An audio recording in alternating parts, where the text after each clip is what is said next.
Bonsoir à tous et merci beaucoup d'être nombreux en train de nous suivre. Nous sommes vraiment dans la joie de savoir que vous êtes là pour nous suivre et que plusieurs personnes étaient en train d'attendre cette émission. Aujourd'hui, nous allons vous parler de l'infidélité dans les mariages. Pourquoi l'infidélité dans les mariages et comment faire pour s'en sortir? Pourquoi l'infidélité dans les mariages et comment faire pour s'en sortir? Vous devez d'abord savoir que beaucoup de mariages aujourd'hui sont en voie de cassure. D'autres, ils sont dans des tribunaux. D'autres, ils sont en train de finaliser leur divorce. Après ce moment, on retrouve encore les mariés en train de demander à Dieu un autre bon mari. Et la femme demande aussi. La femme demande à Dieu un autre bon mari. Les maris aussi demandent à Dieu une autre bonne femme. Et parfois, ils réussissent à se remarier sans comprendre pourquoi ils en étaient arrivés là. En principe, il y a 3 raisons qui poussent les mariés à l'infidélité. Nous pouvons voir les 3 raisons, mais nous pouvons en ajouter encore beaucoup. Bien, parlons d'abord de ces 3 raisons qui poussent plusieurs mariés, plusieurs couples à l'infidélité. Il y en a beaucoup, mais je vous résume seulement 3. Peut-être qu'à travers ces 3, vous pouvez tirer une leçon. La première raison qui pousse plusieurs mariés à l'infidélité, c'est d'abord l'échec dans les relations conjugales. Ils ont connu un échec dans les relations conjugales. Qu'est-ce qui se passe? Parfois, il y a le manque d'attention. L'homme ne tire pas trop attention à sa femme et la femme ne tire pas trop attention à son mari. La deuxième raison, ça peut être le manque de satisfaction. La satisfaction dans tous les domaines. Elle peut être financière, elle peut être matérielle, tout comme elle peut être aussi sexuelle. Mais il y a aussi beaucoup d'incompréhension dans les mariages. Ça, c'est l'échec dans les relations de mariage. Trop d'incompréhension, échange de paroles, manque de dialogue franc et prolongé. Et parfois, il y a ce qu'on appelle l'inversion de valeurs, où c'est la femme qui devient chef, elle cherche à dominer l'homme, et où l'homme ne répond pas à ses responsabilités. Il y a inversion de valeurs. La femme devient comme si c'est elle qui dirige le foyer. Et alors, tout ça, ça conduit plusieurs personnes au divorce. Mais si vous êtes là en train de me suivre, pourquoi vous ne pouvez pas voir comment résoudre chacun de ces problèmes? Par exemple, si vous avez un problème d'insatisfaction, le manque d'attention, pourquoi vous ne pouvez pas parler et résoudre ce problème? S'il y a un problème de manque de satisfaction sexuelle, vous pouvez vous mettre à deux et vous résolvez ce problème. C'est très facile. Pourquoi vous voulez en faire un problème alors que vous pouvez trouver une solution? Aujourd'hui, vous allez à l'église pour dire à Dieu, Seigneur, donne-moi une autre bonne femme. Elle est où? Dieu t'avait déjà donné une femme. Tu veux en avoir combien finalement? Dieu t'a déjà donné un mari, tu veux en avoir combien? Tu n'as pas pu avec la première femme. Tu penses que tu seras avec la deuxième. Qu'est-ce qui te rassure que celle qui va venir sera meilleure que celle qui est partie? Qu'est-ce qui te rassure que le mari qui viendra sera meilleur que celui qui vient de partir? Pourquoi ne pas te battre pour le bonheur? Le bonheur, c'est un sacrifice. Tu peux te battre pour ton bonheur. Tu peux rester avec cet homme. Vous vous battez pour arranger. Pourquoi vous voulez chercher une nouvelle expérience? Vous vous trompez. Vous pensez que dans cette nouvelle expérience, nous aurons plus de beaucoup de bonnes choses que ce que nous sommes en train de vivre aujourd'hui. Non, il faut faire très attention. Dieu sait pourquoi il t'a donné cet homme. Dieu sait pourquoi il t'a donné cette femme. Il y a un moment où vous allez connaître des difficultés terribles, où si cette femme n'est pas dans ta vie, tu vas mourir. Si cet homme n'est pas dans ta vie, tu vas mourir. Voilà pourquoi je te conseille d'écouter Dieu et de rester avec cette femme. Demain, tu vas mourir. Demain, tu vas pleurer à cause des décisions que tu prends aujourd'hui. Donc, faites attention. Faites vraiment très attention. Évitez de prendre des décisions sans consulter Dieu. Alors, il y a autre chose dans cet échec. La femme qui veut dominer, les maris qui ne prennent pas. Et parfois, vous allez trouver certains maris, au lieu de prendre sa responsabilité, son autorité, il appelle sa famille pour gérer sa femme à sa place. Mais ce n'est pas normal. C'est toi le chef. Comment tu peux appeler ta famille pour venir gérer ta femme à ta place? Ne le fais pas. Hein? Alors, parfois, les autres, ce sont des petits frères. Va d'abord la gronder, va d'abord la frapper. Ma femme ne m'écoute pas. Non. Tu dois prendre tes responsabilités. C'est ta femme. C'est ta femme. Tu dois prendre tes responsabilités. La deuxième raison qui a poussé plusieurs personnes à divorcer, c'est ce que nous appelons les blessures intérieures. Parfois, pas seulement les blessures intérieures, il y a aussi des blessures antérieures au mariage. Soit issues d'un autre mariage, soit issues d'une autre déception. Les blessures intérieures du mariage présent et des blessures antérieures ou issues du mariage. Comprenez? On néglige trop les passés des hommes ou des femmes qu'on épouse. Il ne faut pas négliger les passés. Une femme ou un garçon qui a abandonné, qui a été abandonné, celle qui a été violée, ou quelqu'un qui a vécu la guerre et ses conséquences, n'a pas le même comportement dans le mariage qu'une femme qui a grandi normalement. Il ne faut pas ignorer les blessures antérieures ou présentes dans le mariage. Faites attention. Ainsi, vous avez épousé une fille violée, une fille abandonnée, une fille déçue, qui, avant de se marier, n'avait plus d'abord confiance aux hommes. Ou bien un homme qui s'est marié, mais qui n'a jamais eu confiance aux femmes. Pour lui, il dit les femmes, bon, j'épouse seulement parce que j'ai besoin des enfants. Mais en réalité, il n'a jamais eu confiance aux femmes.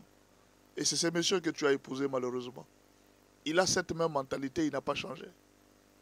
C'est terrible parce que tu vas beaucoup souffrir. Alors, ces blessures, parfois, peuvent être remuées. Vous voyez un peu? Ça peut être remué par un petit événement dans le mariage. La femme avait été déçue sérieusement par un homme qui l'avait trompé, par exemple, avec son ami. Mais elle arrive dans ce mariage, elle trouve que son mari actuel commence à sortir avec une fille dont ils se connaissent. Vous voyez le comportement de cette femme? Ça ne sera pas le même comportement d'une femme qui n'a jamais été déçue. Il faut soigner les blessures. Il faut traiter les blessures. Les blessures influencent nos comportements. Les blessures influencent nos caractères. Il faut les traiter.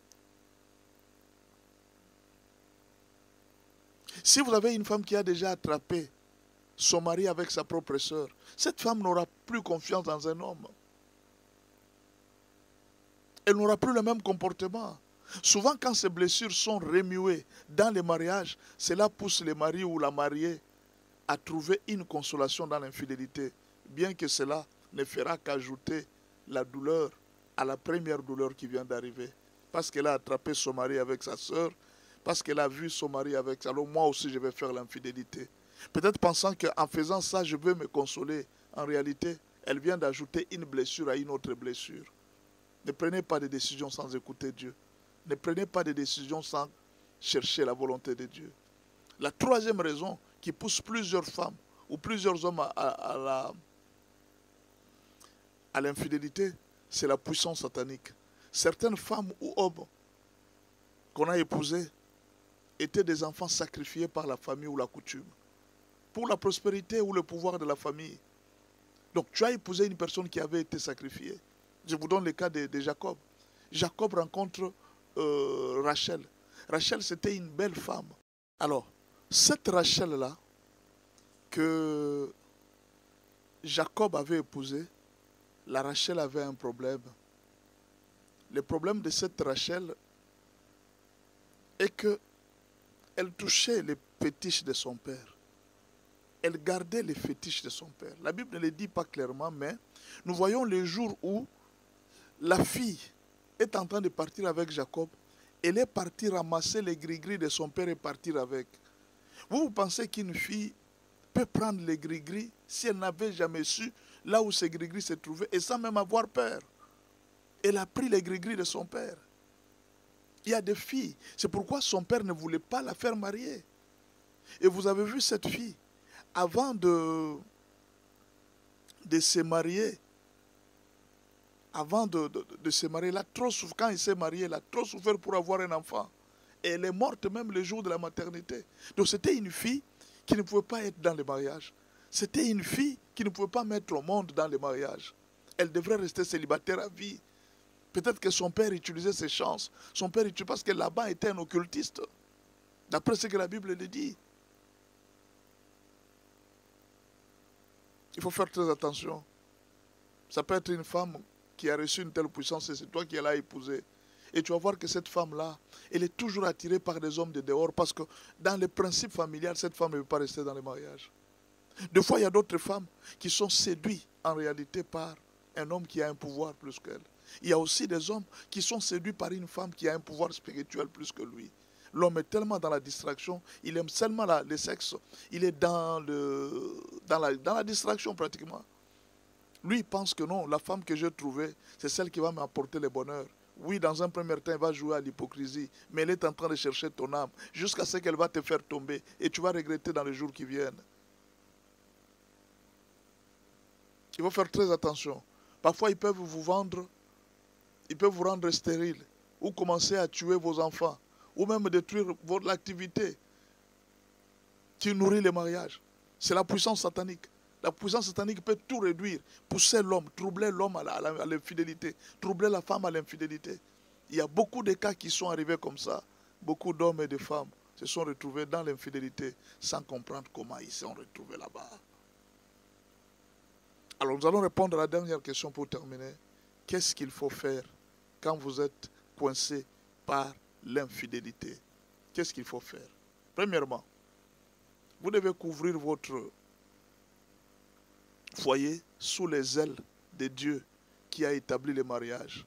C'est-à-dire, les ailes de Dieu qui a établi le mariage, vous devez couvrir votre foyer par l'amour envers sa femme et la femme doit aimer son mari. Ce sont les principes qui couvrent un mariage. Vous devez pratiquer d'abord la parole de Dieu. Quand la femme se soumet, Dieu la protège. Quand l'homme aime sa femme, Dieu le protège. Dieu va protéger votre mariage si vous manifestez de l'amour envers votre femme et la femme manifeste la soumission. Parce que ce qui protège l'homme, c'est la parole de Dieu, l'obéissance à la parole de Dieu. Obéissez d'abord au principe de Dieu, c'est alors que Dieu va protéger votre couple. Deuxièmement, vous devez chercher un serviteur de Dieu puissant et un don spirituel authentique qui doit prendre les parrainages spirituels de votre mariage et qui doit interpréter tous les rêves et songes que vous faites la nuit. Tous les mariages ne sont pas les mêmes. Il y a des mariages qui ne sont pas combattus spirituellement.